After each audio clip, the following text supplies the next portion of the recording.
Hola a todos y bienvenidos a un caso más. El día de hoy nos vamos hasta Puerto Rico con uno de los casos que conmocionó al país en la década de los 80. Una familia fue encontrada sin vida en su departamento. La manera en que fueron arrebatadas sus vidas causó una gran controversia en la población y años después este caso dio un giro completo. Acompáñenme a conocer el caso de la masacre de Trujillo Alto. Aide Teresa Maimí Rodríguez, de 24 años, vivía en la calle 2 de la urbanización Las Lomas de Trujillo Alto, en Puerto Rico. Junto con ella vivían sus dos pequeños hijos, Eduardo de 5 años y Melissa de 3.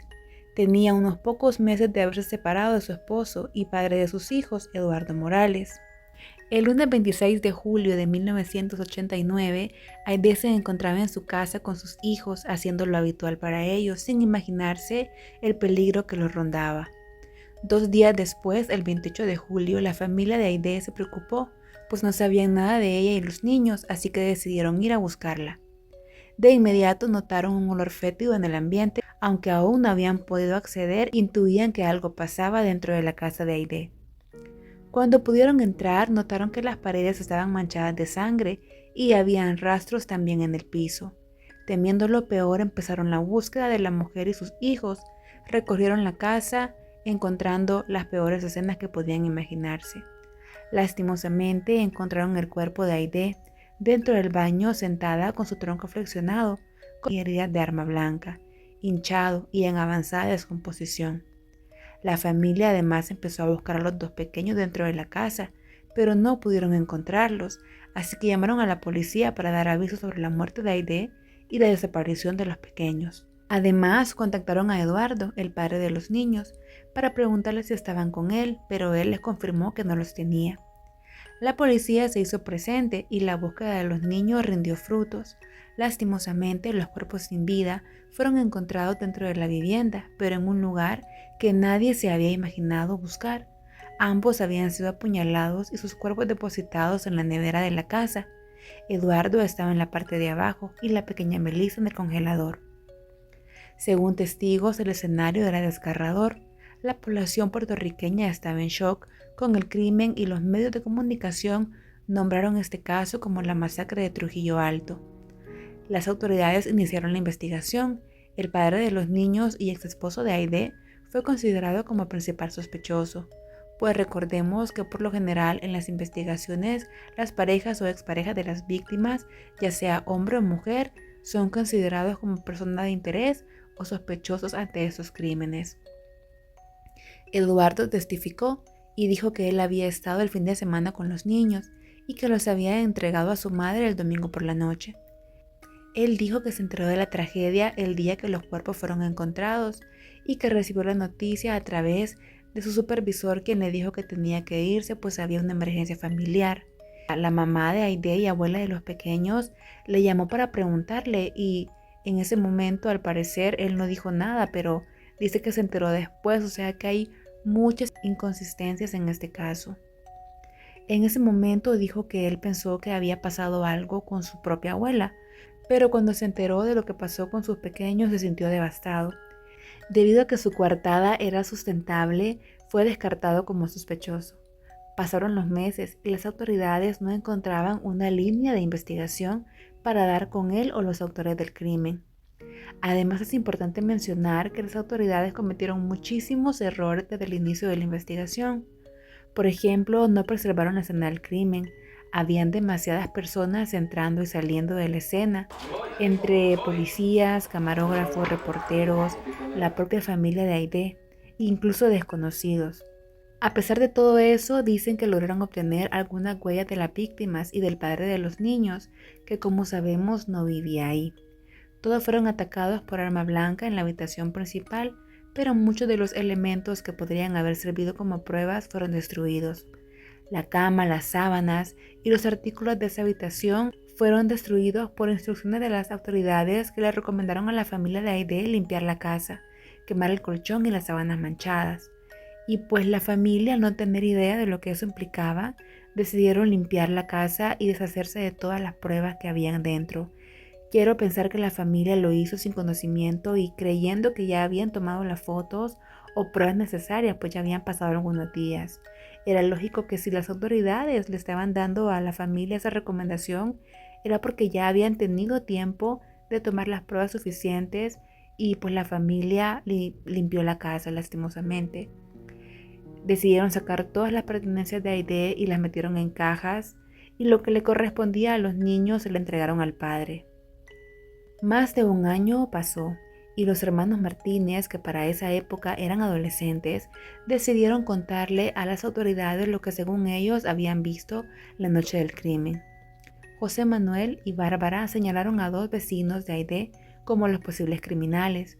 Dijeron que se trataba de un vecino de la mujer y que junto a él había otro hombre en esa casa el día de los hechos. La adolescente dijo que vieron a los hombres golpeando a Aide y que ella pedía auxilio a gritos. Y para este punto es necesario poner un poco de atención, pues se vuelve muy confuso algunas declaraciones de los testigos. Y hay que tener muy en cuenta eso para no perder como la línea de la que voy a tratar de explicarles ahora. Bueno, Bárbara, que también era testigo junto a su hermano, relató que ella era supuestamente amiga de Aide y que le había robado una copia de las llaves para entregársela a uno de los hombres que estaba acusando del crimen. Ella dijo que había entrado a la casa de Aide, habían compartido algún poco tiempo juntas y aprovechó un descuido de la mujer para llevarse las llaves. El 8 de agosto de 1991, Antonio Ramos y Juan Carlos Meléndez, de 23 y 24 años respectivamente, fueron arrestados y acusados por el asesinato de Aide y sus hijos. El juicio comenzó el 11 de febrero de 1992. Los familiares de Aide, incluyendo el padre de los niños, fueron llamados a declarar. Se presentaron además todas las evidencias que se habían recaudado, incluyendo fotos de los cuerpos y el arma homicida. Ambos jóvenes hermanos se convirtieron en los testigos clave para la fiscalía y fue su declaración la pieza importante para poder establecer la condena. Antonio Ramos y Juan Carlos Meléndez se declararon inocentes. La vecina de Aide declaró que habría visto a los hombres en la casa de la mujer y que escuchó gritos y golpes fuertes, así como un niño llorando que en varias ocasiones repitió "no me pegues". Y a la hora que la testigo dijo haber escuchado eso coincidía, según los forenses, con el tiempo que tendrían los cuerpos sin vida. El 24 de febrero de 1992 se les encontró culpable de asesinato a ambos hombres por el crimen contra Aide y sus 2 hijos y fueron sentenciados a 297 años de cárcel. En 1999, la defensa acudió al Tribunal Supremo de Puerto Rico para reclamar irregularidades durante el juicio y a pesar de que el tribunal reconoció dichas irregularidades en el proceso, decidieron no intervenir en el caso, pues según ellos argumentaron que rectificar lo que ya había pasado no cambiaría la sentencia de los hombres, porque fue una decisión tomada por un grupo de personas que escucharon a los testigos y su decisión fue tomada en base a eso. Los hermanos Martínez, después de 19 meses, admitieron que habían mentido sobre lo que habrían visto el día de los hechos. Su versión cambió cuando el caso pasó a una nueva división. Bárbara, quien tenía 16 años cuando sucedió el crimen, habría estado durante 12 horas retenida para brindar su testimonio. De un momento a otro acusó a Juan Carlos y Antonio. Ambos hermanos tenían una supuesta amistad con los acusados. ¿Seguro de mi inocencia? Sí. Sangre, sea la cantidad que sea, saliva, me corten las uñas, hagan lo que sea necesario para evidenciar de que realmente nosotros no tenemos nada que ver con eso. Aún así, y aún así, conociendo a una persona, me interesa una mujer, no sería esa clase de pensamiento. ¿Es cierto que querían tener acceso a ella de alguna manera sexual? Ninguno. No puede tener por su vida, pues uno se defiende y no puede, la otra persona la hiere y se cae y se golpea, qué sé yo. Por tanto, que yo no tengo eso. ¿Pero matar así? No. ¿Y usted dónde estaba? En mi hogar, en mi casa. ¿En la casa de sus papás? Sí, en mi casa. Porque ahí ¿Y no escuchó nada? Para obligarlos a cambiar sus declaraciones, para que dijeran que ellos estuvieron allí en la escena a las 4 de la mañana, que nos vieron a las 4 de la mañana allí cometiendo el delito de matar a una madre y a sus 2 hijos, cuando no es cierto. Yo nunca fui carnicero. Yo trabajaba como gondolero en JF Montado de Cachancari. Ahora que son madres, un adulto que son pensantes, no le tengan miedo a Andrés Rodríguez Elías ni con él fabricando. Sean valientes y aprendan a decir la verdad. Salió también a la luz el nombre del fiscal a cargo que habría sido acusado de fabricar casos y persuadir a testigos para acusar a personas que posteriormente serían condenados para poder así cerrar casos y ganar fama de que era un buen fiscal. Nosotros hicimos un equipo ganador, Esteban. Un equipo que ganaba casos, un equipo que era la envidia. Uno de los casos más sonados fue la acusación de 3 hombres que supuestamente habrían asesinado a una joven en 1988. Ellos son conocidos como los Inocentes de Aguada. Gracias a un programa llamado Inocencia, los abogados intervinieron y presentaron nuevas evidencias que abrió un nuevo juicio que les otorgó la libertad después de 20 años de prisión pagando un crimen que no cometieron. La patóloga forense, la doctora Livia Álvarez, también tuvo desacuerdo con el exfiscal, ya que el testimonio no coincidía con la autopsia, pues en la declaración de la joven adolescente, ella mencionaba que Aide había comido donas por la noche, que supuestamente ella la había visto, pero en el estómago de Aide no se encontró nada al momento de hacer la autopsia. Y según el examen forense, los niños fueron agredidos por la espalda, lo que sugiere que estaban dormidos y que además es una característica típica cuando hay un lazo de cercanía entre la víctima y el victimario. Salvo las heridas de arma blanca, eso es lo único. No tiene ningún daño a nivel de la cara ni las manos, que uno esperaría, ¿verdad? Si hay forcejeo y eso, no. No mostraron ningún tipo de resistencia, no tienen ninguna herida de defensa. ¿Podría ser que conocieran a la persona? No sé. La teoría dice que muy posiblemente el atacante no es capaz de ver de frente a los niños para cometer el crimen. Bárbara testificó que Juan Carlos golpeaba a Aide en la habitación, mientras que Antonio estaba parado en la puerta observando. Todos los cambios en el cuerpo de Aide eran causados por las heridas de arma blanca. A pesar de toda la investigación, la doctora Álvarez no fue llamada a testificar, algo que es muy extraño, pues era una de las principales involucradas en la investigación. Durante el juicio no se presentó ninguna evidencia científica que validara el testimonio de los dos jóvenes. Solo se basaron en la palabra de los adolescentes. El cuchillo que según se utilizó en el crimen apareció meses después en una caja en la casa del padre de los niños. No se sabe si fue realmente el arma homicida o si fue entregada en las cajas que la misma familia de Aide le dio al hombre. Además, Eduardo dijo que ese cuchillo aparece en las fotografías tomadas por los investigadores y que estaba en la cocina, limpio, y que además nunca se tomaron la molestia de hacerle las pruebas para saber si el arma tenía sangre o no. El 10 de febrero del 2001, nuevamente la defensa presentó una apelación basándose en 2 argumentos. 1, la conducta inapropiada del exfiscal Rodríguez, y 2, se basaron en la evidencia encontrada en el cuerpo de Aide, pues se encontraron 3 vellos púbicos. Pero en marzo del 2012 se les negó la petición para apelar, según la fiscalía, porque el testimonio de los hermanos Martínez era suficiente, creíble, y el jurado tomó la decisión basado en eso. Una vecina testificó que mientras ella limpiaba la acera de su casa, vio a un hombre saltar de la ventana de Aide hacia la calle y que éste se habría subido a un carro azul y se habría marchado rápidamente. Y según ella vio al hombre también en el juicio de Aide. Pero lo que es extraño aquí es que esta mujer no sabía quién era el hombre, solamente lo identificó como el hombre que había estado en la casa de Aide y que vio saltar de su balcón. Ella se lo comentó a otras personas y le confirmaron que ese hombre era el ex esposo de Aide. La señora no conocía a Eduardo. Eduardo manejaba un carro Toyota azul, pero según el supervisor del hombre, dijo que para las fechas del crimen, Eduardo habría estado usando un Toyota color champaña, que era de su madre, pues tenía su carro en el taller. Otra vecina dijo que vio el carro de Eduardo estacionarse cerca de la casa de Aide, y así nuevos testimonios desubicaban a Juan Carlos y Antonio en la casa de Aide en la noche que pasó el crimen, y además ponen en el mapa al ex esposo de la joven. El 29 de enero del 2016 en Puerto Rico se aprobó la ley de análisis por ADN para sentencia, que consiste en que el acusado o sentenciado pueda pedir que se hagan pruebas para revisar nueva evidencia que nunca se revisó antes durante el juicio. Bajo esa nueva ley, los abogados solicitaron que se realizara una nueva prueba mitocondrial a los 3 vellos púbicos encontrados en el cuerpo de Aide. El resultado del análisis de ADN de los 3 vellos púbicos no eran compatibles con ninguno de los condenados y sí eran compatibles con Aide, o sea que pertenecían a la persona fallecida o a alguna figura de la línea materna de la joven, lo que tampoco involucró a otros sospechosos o nuevas personas para poder seguir con la investigación.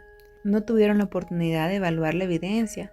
Además de las pruebas de ADN, se tomaron otros factores para probar que los sospechosos no habían estado en el lugar, entre esos el cuchillo utilizado que fue encontrado 5 meses después en la residencia de la madre de Eduardo, y que la casa fue limpiada a profundidad a pocos días de la masacre. Además que hubo demasiada contaminación en la escena, pero todo eso no ayudó a los incriminados para un nuevo juicio.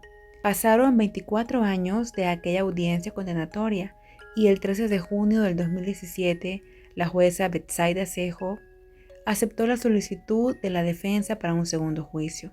Ordenó que ambos condenados fueran puestos en libertad y los envió a sus casas bajo arresto domiciliario. Tenemos que concluir, ¿verdad?, que entendemos que tengo que conceder el nuevo juicio porque entiendo que el veredicto... No. Yo le pedí al compañero, ¿verdad?, algo así. No quiero... No.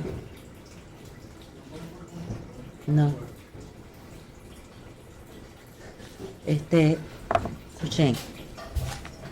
Primero quiero añadir a esta determinación mía la excelente labor que hicieron ambas partes de acuerdo a los planteamientos, ¿verdad?, que hace los roles que cada uno tiene. El Ministerio Público no estaba de acuerdo con la decisión y mostraron su descontento, diciendo que no había nuevas evidencias ni líneas de investigación para que pudieran cambiar la condena de los 2 hombres. Han soltado un convicto de asesinato de 3 personas, de una madre joven y de 2 niños de 3 y 5 años. El atraso en el caso no responde al Departamento de Justicia, responde a las múltiples enmiendas que ha hecho de peticiones de traducciones adicionales la defensa y a los atrasos que ha también provocado el juez. El fiscal Jair Juarbe declaró que el Departamento de Justicia no estaba de acuerdo con que hubieran personas inocentes en la cárcel, pero tampoco estaban de acuerdo con vender la mentira o idea de que por falta de ADN de los implicados, estos eran inocentes. Las primeras expresiones, contrario a lo que usted esperaba. Yo sigo confiando en la justicia. Quedan en libertad. Sí. Hasta ese mandamos, pero hasta ese momento pues se van a hacer unas peticiones por parte de sus abogados. Sí, sigo confiando en la justicia. Yo sé que la justicia va a brillar a nuestro favor en cualquier momento. Un momento bien difícil. Sí, difícil. Pero gracias a todos, ¿verdad?, por el apoyo que me están dando y porque realmente ¿Lo ve como una oportunidad? ¿Cómo ve este momento para usted? Bueno, una oportunidad de dar gracias siempre a Dios que está en el asunto y de que en algún momento todos verán la justicia divina. Bueno, está Juan Carlos, licenciado. ¿Conforme con la determinación? Muy conforme. Conforme también, sé que la justicia de Dios va a brillar. Mire, ¿cómo se siente después de esta decisión? Bueno, todo está en manos del Señor y yo sé que todo saldrá. Estamos en vivo. ¿Usted no esperaba esta determinación? ¿Estaban preocupados por todo este suceso que se había dado inesperadamente? No, yo sé que la verdad va a salir tarde o temprano, va a salir y esto se va a aclarar. ¿Y usted reclama nuevamente su inocencia? Claro que sí, estamos bien. Licenciado, La dictadura de la... ¿alguna declaración con relación a esta determinación? No estoy de acuerdo, porque yo pensé que iban directo a la cárcel. ¿Usted entiende que ellos son los asesinos de Pues su hija y claro que sus sí, nietos? seguro que sí. A pesar de los resultados que se ventilaron. Es que no hay resultados, no hubo esas pruebas de ADN, eso no funcionó porque a ella no la violaron. Ella se defendió, tenía una herida en la mano. Y si no había violación, pues no habían pruebas de ADN. Para usted como madre, este capítulo no ha cerrado, es bien difícil. Pero ¿cómo va a cerrar si no lo dejan cerrar? Después de 24 años vuelven otra vez a los tribunales, vuelven mi hija a aparecer en las noticias, mis 2 nietos. Eso no es justo. ¿Qué usted pide en este momento? Que los metan a la cárcel.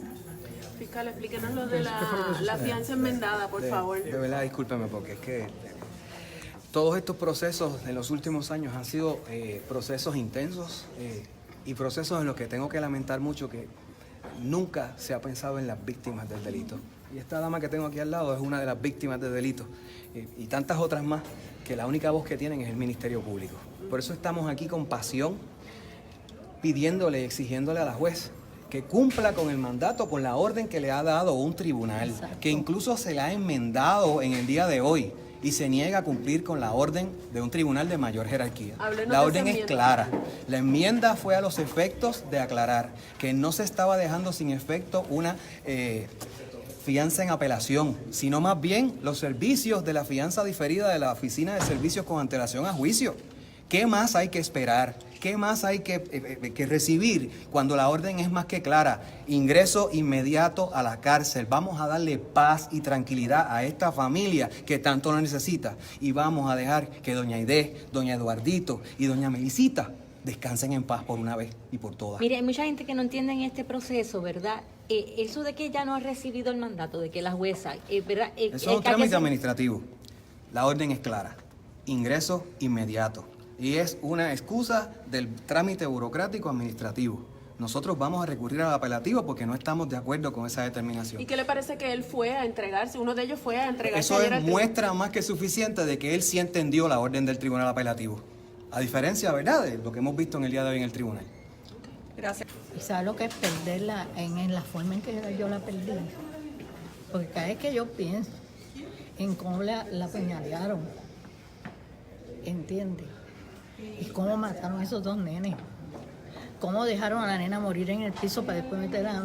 ¿Cómo es que dicen que si ellos estuvieran metidos en esa casa como 3 días limpiando y haciendo todo para que no salieran ellos? Y yo me moví. Yo fui al Senado de Puerto Rico. Y allí me estuve desde las 8 de la mañana hasta las 6 de la tarde entrevistándome con abogados.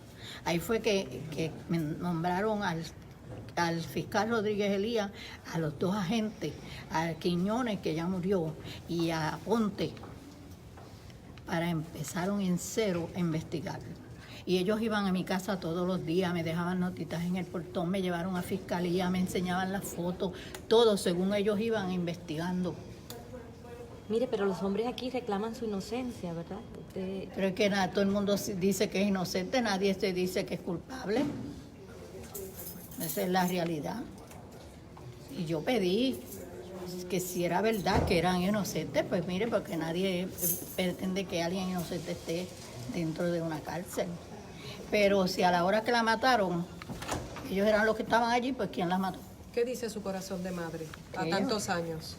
Ellos fueron, yo no tengo duda. Porque cuando yo fui allá al Senado de Puerto Rico, yo acusé al esposo de ella. Yo lo acusé. Yo pensaba, pues se fue él, porque ¿quién más? Pero yo sé que la justicia ha obrado bien y espero que yo juraba que ya hoy ya estuvieran metidos en la cárcel. Gracias.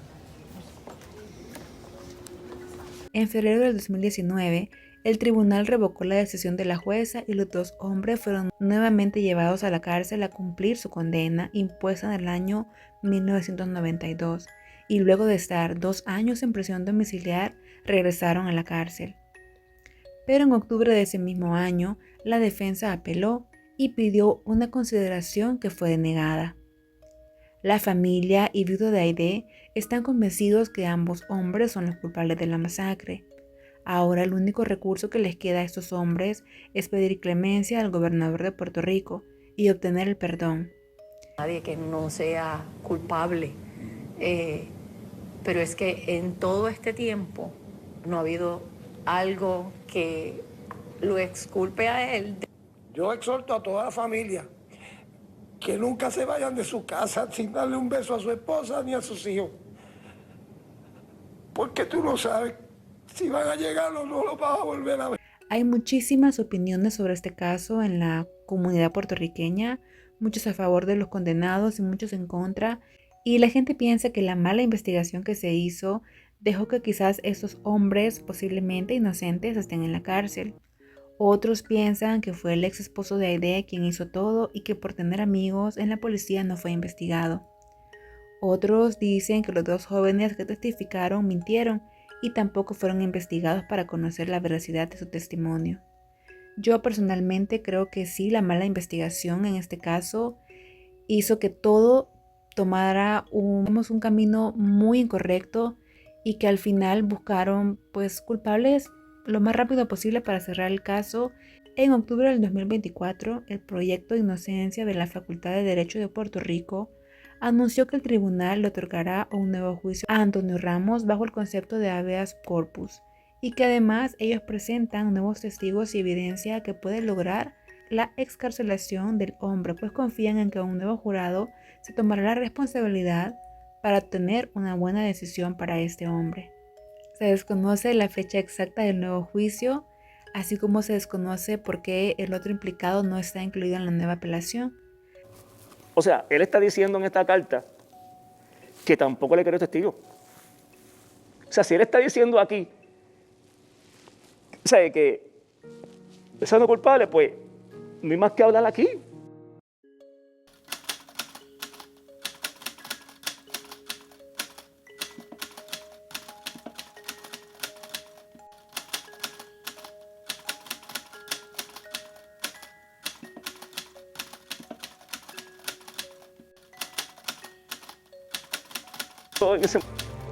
Decir lo que está diciendo ahora. Se dice por derecho, me dice que era no culpable. Él lo podía hacer en aquel entonces y no permitir que yo fuera aquí a la cárcel.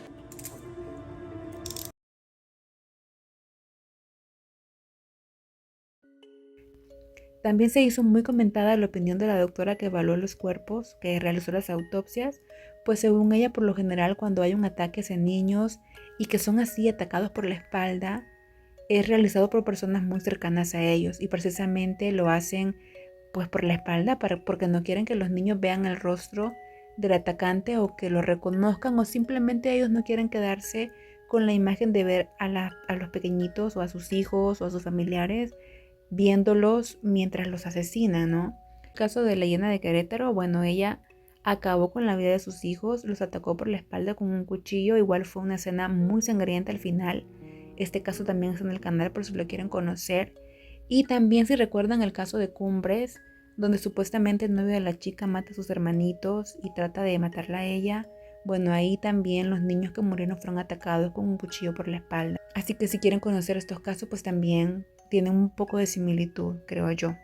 Y bueno, lo único que les puedo decir es que vamos a estar muy pendientes del nuevo juicio de este hombre que seguramente será en el 2025. Aquí también tenemos que tener presente que en los 80s y 90s hay muchísima información sobre este caso, pues había menos censura hacia los medios de comunicación y hay muchísimas imágenes muy fuertes que yo realmente no las voy a poner acá y no les recomiendo que las vean porque eso hace que, no sé, se vuelva muchísimo más duro, más crudo este caso. Y es más, hace unos años la prensa convenció a los nuevos inquilinos de la casa donde sucedió todo, para que los dejen entrar y grabaron pues la casa, fueron narrando el lugar donde se dieron los hechos. Realmente creo que no era necesario, pero el documental está ahí en YouTube. Yo no les recomiendo que lo vean. Todo lo perdido. Yo y mi hermana éramos bien unidas. Y la extraño todos los días de mi vida. Y la voy a extrañar. Igual a mis sobrinos. Todos los días de mi vida. Y más en momentos bien importantes en mi vida. Como fue el día que me casé, el día que fui madre por primera vez.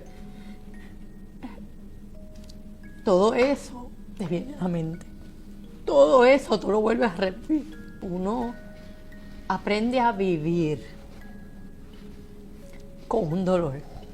Porque no hay nada que sustituya el amor de mi hermana, el de mi sobrino. Eso no lo sustituye nadie. Pero sí, uno aprende a vivir aprende a vivir con ese dolor. Me quitaron esos privilegios de ser padre. No lo vi crecer.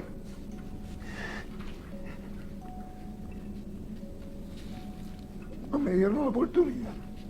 Y como dice Elisa, yo estoy cansado también. Pero yo no fui el que los acusó a ellos.